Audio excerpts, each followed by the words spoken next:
이 시간은 복된 시간입니다. 왜냐하면 예수님과 함께 하기 때문에 그렇습니다.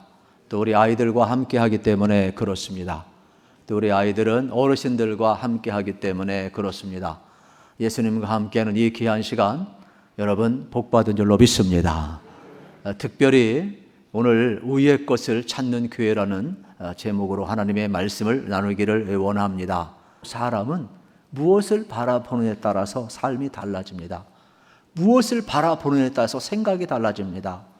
여러분, 생각이 달라지면 행동이 달라지는데, 행동이 달라지면 인생이 달라지는 거예요. 실질적으로 하늘을 바라보고 사는 사람은 여러분 하늘의 가치를 가지고 살게 되고, 땅을 바라보고 사는 사람은 땅의 가치를 가지고 살게 되는 거예요. 과거가 좋다고 해서 과거만 뒤돌아보는 사람은 과거에 매여 살 수밖에 없어요.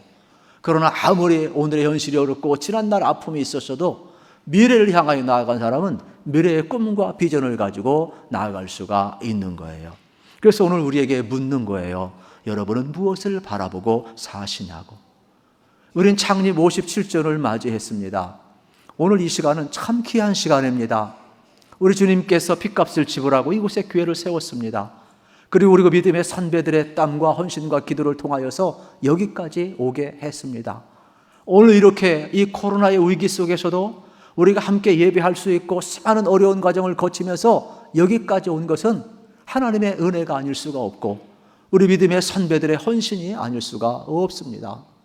그러나 우리는 지난날도 소중하고 이 시간도 소중하지만은 앞으로 60년, 70년, 100년을 향하여 나아가는 것이 얼마나 소중한지 모릅니다.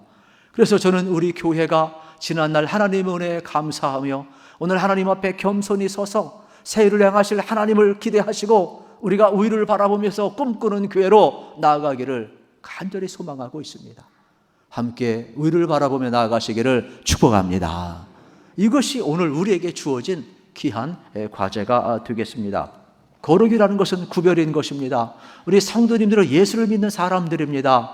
그래서 우리는 죄인이지만은 죄 없다 인치심을 받은 사람들이기 때문에 구별된 생활을 해야 합니다. 우리 안에는 예수님이 계신 것입니다. 그러면 우리가 이 땅을 살아가면서 우리가 철저히 정말로 본질을 추구하고 거룩함을 추구하고 위의 것을 추구할 때 교회는 평안히 서고 든든히 서갈 수 있음을 우리가 알아야 되는 것입니다. 문제는 이렇게 구별된 삶을 살려고 하는데 자꾸 방해거리가 있다는 겁니다. 이 방해거리를 5절에서는 이렇게 표현을 하고 있습니다. 그러므로 땅에 있는 지체를 죽이라. 곧 음란과 부정과 사욕과 악한 정욕과 탐심이니 탐심은 우상 숭배니라 그랬습니다. 여러분, 이러한 모든 것들은 한마디로 욕심입니다. 욕심이 있어서 음란하고 욕심이 있어 부정하고 사욕이 있고 악한 정이 있고 탐심이 있고, 탐심은 하나님보다 어떤 물건이나 어떤 대상을 더 사랑하는 것인데 이렇게 욕심이 우리를 자꾸 변질시키는 겁니다. 그런데 이것을 죽이라는 겁니다. 끊어버리라는 겁니다. 예수님과 함께 죽었는데 이게 자꾸 방해를 하는 겁니다. 그래서 여러분은 믿으셔야 됩니다. 예수님과 함께 내가 십자가에 못 박고 예수님과 내가 함께 다시금 살으셨으니까 여러분의 삶은 이러한 죄악된 모습은 죽은 줄로 믿으시기를 축복합니다. 여기에 돌아가지 말라는 거예요. 여러분, 이게 참 이해가 되는 분도 있고 이해가 안 되는 분도 있겠지만은 예를 들어서 이런 거죠. 우리 몸 안에 암이 있습니다. 그러면은 이 암을 어떻게 해야 되겠습니까? 여러분, 수술을 하든지 항암 치료를 받든지 도려내야지요. 가만히 둘 사람이 어디 있겠습니까? 죽이는 거 당연한 거 아니에요? 암세포 죽이는 거. 그래도 자꾸 살아나잖아요. 우리 속에 있는 죄악은요, 여러분, 암은 육체만 파괴하지만 죄악은 더 무서워요. 암보다. 죄악은 여러분 우리의 영혼까지 털털 털어버려요. 지옥 가게 만들어버린단 말이에요. 그러니까 우리가 이러한 암세포보다도 더 무서워야 할 게 뭐냐? 이러한 육체의 지체들이에요. 육신의 소욕들이에요. 이러한 죄들인 것이에요. 그래서 5절 또 6절 계속해서 7절까지 뭐라고 한 줄 아십니까? 이것들로 말미암아 하나님의 진노가 임하느니라. 너희도 전에 그 가운데 살 때는 그 가운데서 행하였으나, 이게 무슨 내용이에요? 죄 가운데 살면 하나님의 진노가 임할 수밖에 없다라는 겁니다.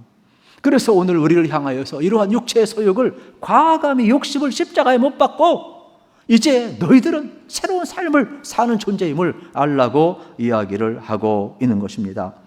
육신을 따라 살 수밖에 없는 것은 뭐냐? 순종하지 않기 때문에 그렇습니다. 우리가 믿음으로 산다라는 것은 주님과의 바른 관계를 갖는 겁니다. 주님과의 바른 관계를 갖는 것은 주님을 바라보고 믿음으로 사는 겁니다. 믿음으로 사는 것은 주님 앞에 순종하는 거예요. 우리가 순종하지 않아서 자꾸 죄의 길을 걸어가는 겁니다. 우리는 천국 가는 그날까지 두 모습으로 살아가요. 예수 믿어도 육신의 소욕이 있어요. 예수 믿어도 여러분 육신의 소욕이 있고 성령의 소욕이 있는 거예요. 그러므로 여러분 안에 죄가 여러분을 망하게 하는 게 아니에요. 여러분의 내적 싸움, 내적 갈등이 있는데 여러분이 믿으셔야 돼요. 성령님은 이미 예수님이 여러분의 육체의 주체를, 이 육체의 모든 죄를 십자가에 못 박고 이미 여러분들 새롭게 되었으니까 성령의 소욕을 따라 주님 앞에 순종하며 살라 우리에게 도와주고 일깨워주고 있어요. 그래서 우리가 죄를 범하는 것은 불순종하기 때문에 죄를 범하는 거예요. 여러분 성령의 도움을 받으시기를 축복합니다. 주님 앞에 순종하시기를 축복합니다. 우리 인생길 걸어가면서 여러분 수영 선수가 옆에 있으면 내가 수영 못해도 물에 빠져 죽지 않습니다. 코치가 옆에 있으면 내가 수영 못해도 절대로 죽지 않습니다. 도움을 받으면. 여러분 나는 죄인입니다. 그러나 내가 죄인이기 때문에 이런 육체의 소욕이 있기 때문에 죄 짓는 것 아닙니다. 거기에 순종하기 때문에 그렇습니다. 우리가 연약하더라도 내가 할 수 없어도 내가 죄 가운데 있어도 여러분 내 안에 계신 성령님 앞에 순종해 보세요. 여러분은 죄를 이길 수가 있습니다. 얼마든지 거룩하게 살아갈 수가 있습니다. 그렇기 때문에 우리를 의롭다 하신 분은 누구냐? 우리 하나님이에요. 저는 여러분들의 주님과의 관계가 다시금 바르게 회복되기를 축복합니다. 철저하게 우리의 삶은 주님 앞에 순종하며 살아가야 되는 것입니다. 그래서 이 문제를 가리켜서 오늘 10절에서는 이렇게 표현을 하고 있어요. 새 사람을 입었으니 이는 자기를 창조하신 이의 형상을 따라 지식에까지 새롭게 하심을 입은 자니라. 우리가 새 사람을 입었대요. 여러분 우리는 원래 타락한 존재예요. 그런데 둘째 아담, 마지막 아담 예수 그리스도가 오셔서 우리를 의롭게 하시고 십자가에서 다 죄를 처리하시고 예수님의 옷을 입혀서 새롭게 하셨대요. 그러니까 우리는 새로운 존재임을 알아야 되는 내용이 되겠습니다. 그런데 놀라운 사실은 뭐냐? 이 새 사람이란 골로새서 1장 27절에 보니까 예수 그리스도께서 마음에 거하는 사람이 새 사람이래요. 그러니까 예수 믿는다는 건 뭐냐? 내 안에 예수님이 있다라는 거예요. 내 안에 예수님이 계시면 내가 새 사람이 된다라는 거예요. 그러면 내 안에 예수님이 계시면 예수님 의식하는데 말이 달라져요. 행동이 달라져요. 얼굴 표정이 달라져요. 태도가 달라져요. 여러분 우리 자녀들이 볼 때 우리 부모님들이 마음속에 여러분 다른 생각을 가지고 있으면 자녀들은 불안해요. 부모님이 마음속에 평화가 있고 집에서 여러분 자녀를 향한 사랑의 마음이 있고 예수님의 모습이 있어야 집에서 자녀들이 부모님 바라볼 때 행복하지. 아버지 어머니가 맨날 화만 내고 세상적인 모습을 하고 인상을 쓰고 있고 예수 믿는 것 같은데 예수가 없어 봐요. 어떻게 살란 말이에요. 애들은 안 보는 것 같지만 다 본단 말이에요. 그런 것처럼 우리도 마찬가지예요. 여러분이 예수님을 모셨으면 바뀌어야 돼요. 예수님은 생명이에요. 생명은요 작동하는 거예요. 역사가 일어나는 거예요. 그래서 예수를 보신 사람은 말도 바뀌고 태도도 바뀌고 인생도 바뀌고 삶도 바뀌고 전부 다 바뀔 줄로 믿습니다. 그러면 안 바뀐 건 뭐예요? 예수님 안 모신 거지. 점검해야 돼요. 그래서 이 시간도 마찬가지예요. 우리가 예수님이 내 안에 있는가 점검해야 되는 거예요. 골로새서는 그래서 중요한 거예요. 골로새서는 지금 3장이잖아요. 오늘 본문이. 지금 중간 점검인데 예수님을 모신 사람은 특징이 있는데 변화가 있는데 그게 뭐냐? 위의 것을 생각하고 위의 것을 찾는다라고 이야기해주고 있는 내용이 되겠습니다. 그러므로 우리 교회는 철저하게 위의 것을 찾아가야 되는데 지금 골로새 교회는 위의 것을 찾지 않냐고 옛 모습으로 돌아가려고 그랬어요. 그래가지고 골로새서 2장 8절에 보게 되면은 누가 철학과 헛된 속임수도 너희를 사로잡을까 주의하라. 이것은 사람의 전통과 세상의 초등학문을 따름이요 그리스도를 따름이 아니라 그랬어요. 골로새 교회가 바울이 옆에 없다 보니까 세월이 흘러가면서 변질되는 거예요. 그래서 옛날 철학이나 또 세상의 어떤 사상이나 사람들의 꾀임에 넘어가고 전통에 넘어가고 또 자기들의 관습에 넘어가 버리면서 복음은 사라지고 예수님 안에서 새로운 삶은 사라지고 자꾸 과거로 돌아가려고 그러는 거예요. 그래서 바울이 너무 안타까워가지고 그러면 안 된다. 과거로 돌아가지 말라 그랬어요. 왜 자꾸 과거로 돌아가려고 그러냐? 세상하고 여러분 그리스도인의 삶이 너무나 다르기 때문에 그래요. 그러면 그 당시 세상은 어떠한 삶을 여러분 살았을까요? 그들은 신전이 있는 삶을 살았어요. 그런데 그리스도인들은 신전이 없었잖아요. 로마에 가보면은 여러분 이제 판테온 신전이 있습니다. 거대한 신전이 있는데 이 판테온이란 뜻은 모든 신들의 집이에요. 그래서 저런 신전을 세워놓고 자기들이 섬기는 신 형상을 다 만들어 놓고 저 신전 앞에 갖다 놨어요. 그리고 사람들이 저곳에 들어가는 거예요. 왜 들어가요? 저곳에 가서 여러분 제사를 드리는 거예요. 그래서 신전에 신상을 놓고 다 숭배를 하는데 이들은 특별히 신전을 만들고 신상을 놓고 제사를 드리는 것은 성과 속을 구분하는 거예요. 그래서 신전 안에서는 거룩하고 밖에서는 마음대로 살아도 되는 거예요. 그러니까 얼마나 좋아요.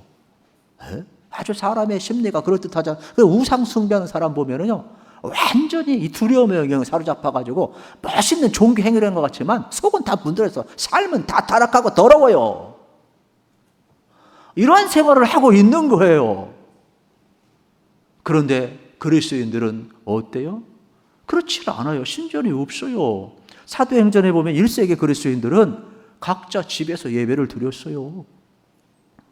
처소에서 예배 드렸음을 우리는 알아야 되는 것입니다. 그러다 보니까 그들은 늘 삶의 자리가 거룩할 수밖에 없어요. 그런데 우상을 숭배하는 사람은 신전에서만 거룩하고 생활은 엉망진창인 거예요. 그래서 1세기 때 이러한 역사는요, 타락한 로마가 기독교 되는데 또 큰 공헌을 역설적으로 또 하게 돼요. 전부 다 타락을 했는데 뭘. 그러다 보니까 자기 집 며느리를 누구 맞아야 되겠어요? 결국은 기독교인이 깨끗하니까 기독교인 처녀들을 다 자식으로 며느리로 다 맞아들이는 거예요. 그래서 기독교가 국교화되는데 큰 역할을 감당을 또 합니다. 또 하나는 1세기에는 제사가 없었어요.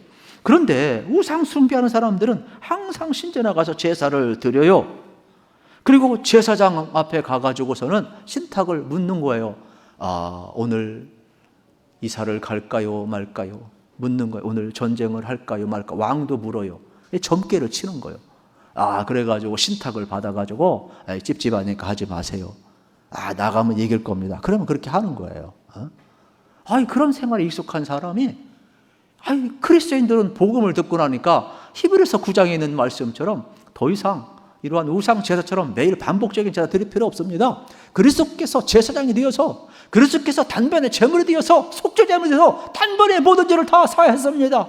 그러므로 누구든지 예수 그리스도를 영접하고 예수 그리스도 안에 있는 사람들은 믿음으로 하나님을 예배하면 됩니다. 그러니까 복음을 받아들이고 은혜 받을 땐 좋은데 옆에 멘토가 없고 지도가 없고 늘 성령 충만하지 아니하니까 나중에는 옛 생활이 좋아 보이는 거예요.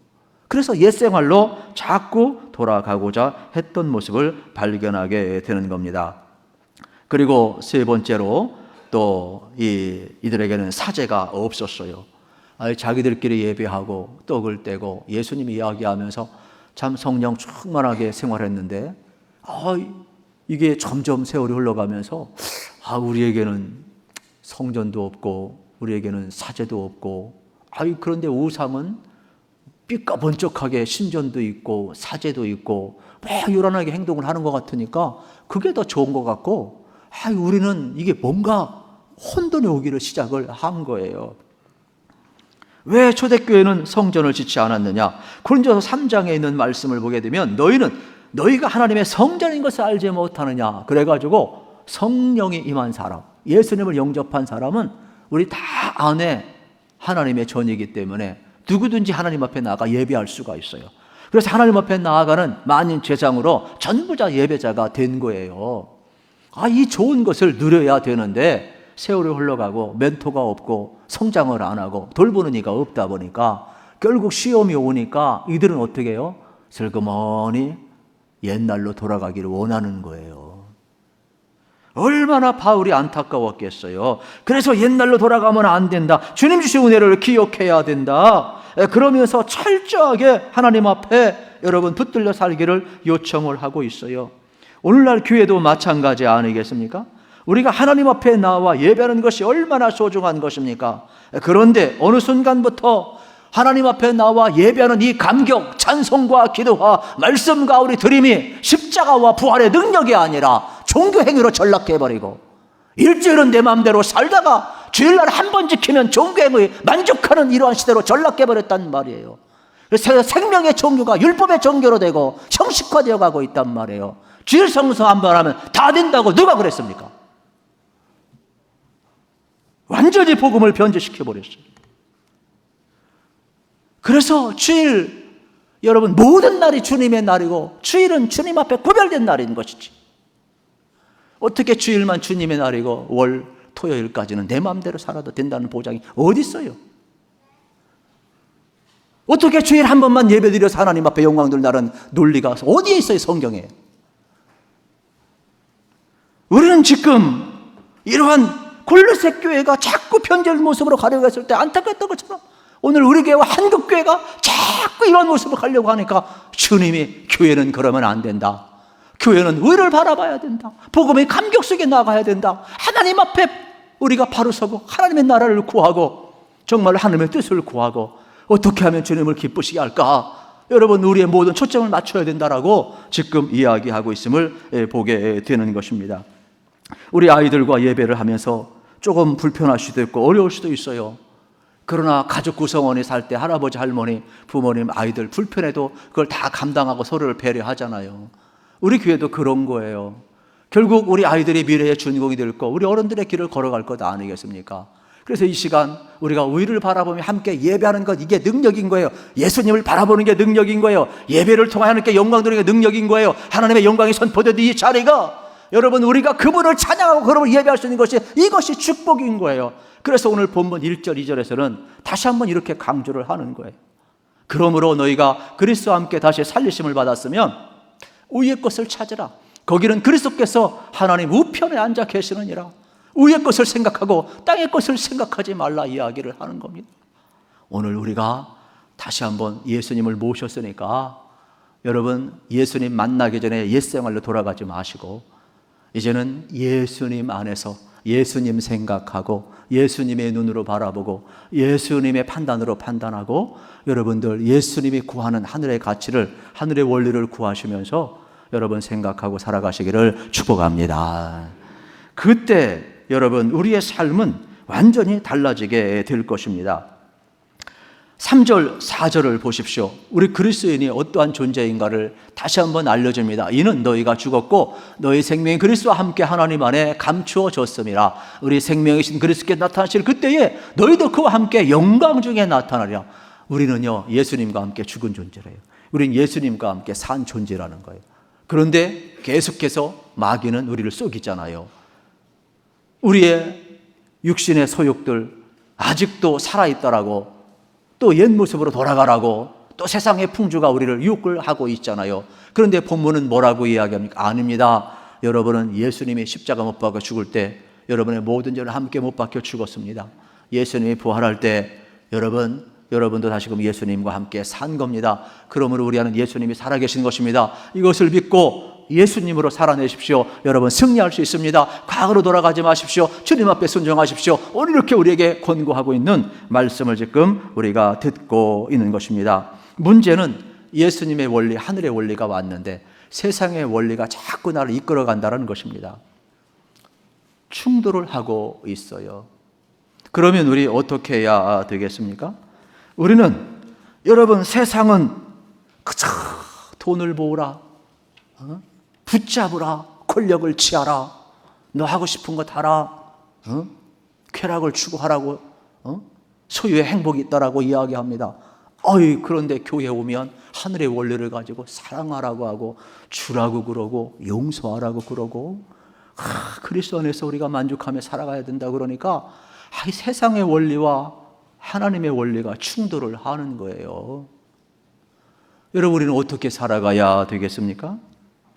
저는 이 귀한 시간 여러분들이 세상의 가치관이 아니라 우리 안에 계신 예수님을 여러분이 다시 한번 확인하시면서 정말로 예수님이 주신 하늘의 원리의 가치를 가지고 살아갈 수 있기를 축복합니다.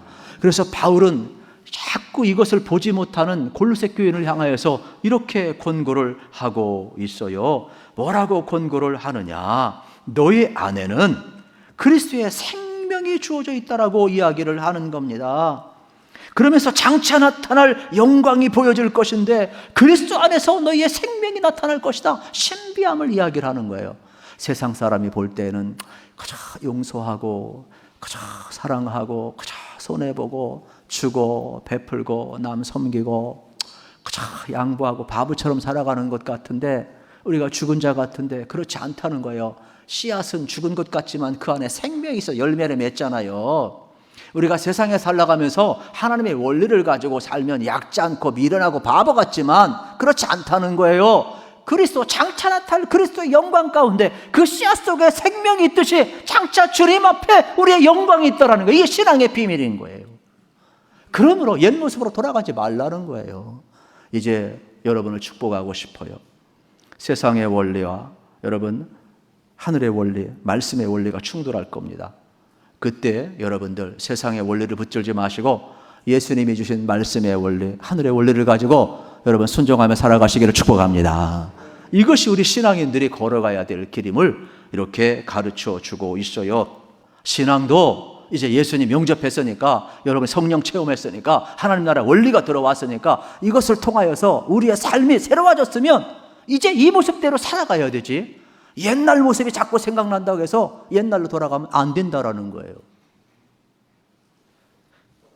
그래서 계속해서 5절 6절 이 탐심을 욕심을 버리라고 다시 한번 강조를 하고 있는 것입니다. 우리 속에 이러한 옛 모습 여러분 일어날 수밖에 없는데, 그럼 어떻게 해야 되느냐, 이런 겁니다. 이 쇠붙이 있어도 자석은 땡기잖아요. 그러면 우리 속에 옛 모습이 있고, 여러분 그러면 죄의 본성 세상 거 땡길 수밖에 없어요. 그런데 우리 안에 예수님이 계시잖아요. 예수님이 계시면 어떻게 되겠어요? 이제는 옛 모습이 땡기는 것이 아니라 하늘의 원리가 땡겨오게 되어 있어요. 그러니까 여러분 속에 죄성만 있다고 생각하시면 안 돼요. 예수님이 계셔요. 예수님의 성품이 여러분 속에 주렁주렁 열매 맺는 것을 믿으시기를 축복합니다. 죄악된 걸 땡겨오는 자가 아니라 예수님의 성품을 땡겨오는 자, 하늘의 원리를 땡겨오는 자, 내 안에 예수님이 계시다 이 말이에요. 오늘 그래서 7절부터 10절은 다시 한번 이것을 우리에게 자세히 설명을 해주고 있어요. 하나님의 말씀입니다. 너희도 전에 그 가운데 살 때는 그 가운데 행하였으나 이제는 너희가 이 모든 것을 벗어버리고 곧 분함과 노여움과 악의와 비방과 너희 입에 부끄러운 말이라, 너희가 서로 거짓말하지 말라. 옛사람과 그 행위를 벗어버리고 새 사람을 입었으니 이는 자기를 창조하신 이의 형상을 따라 지식에까지 새롭게 하심을 입은 자니라. 아멘. 여러분 안에 예수님이 계십니다. 할렐루야. 이제는요 말까지도 조심하라는 거예요. 그래서 마귀가 틈타지 못하도록 여러분 다시 한번 경건한 삶을 살아가시기를 우리 주님의 이름으로 축복합니다. 그래서 성령님께서 역사할 때 10절에서 뭐라고? 새 사람을 입으라는 거예요. 이 새 사람에 대해서 여러분 자세하게 이야기를 해줍니다. 에베소 4장 22절 24절에 보면은 이렇게 이야기를 합니다. 같이 읽겠습니다. 너희는 유혹의 욕심을 따라 썩어져가는 구습을 따른 옛사람을 벗어버리고 오직 너희의 심령이 새롭게 되어 하나님을 따라 의와 진리의 거룩함으로 지으심을 받은 새 사람을 입으라. 아멘. 의와 진리의 거룩함으로 새 사람을 입으라는 거예요. 그래서 우리가 위를 바라보면서 우리를 새롭게 하신 하나님의 은혜 앞에 붙들려서 정말 세상을 이롭게 하는 꼭 필요한 이 시대의 사명을 감당하는 그러한 살아있는 교회로 다시 한번 우뚝 설 수 있기를 우리 주님의 이름으로 축복합니다.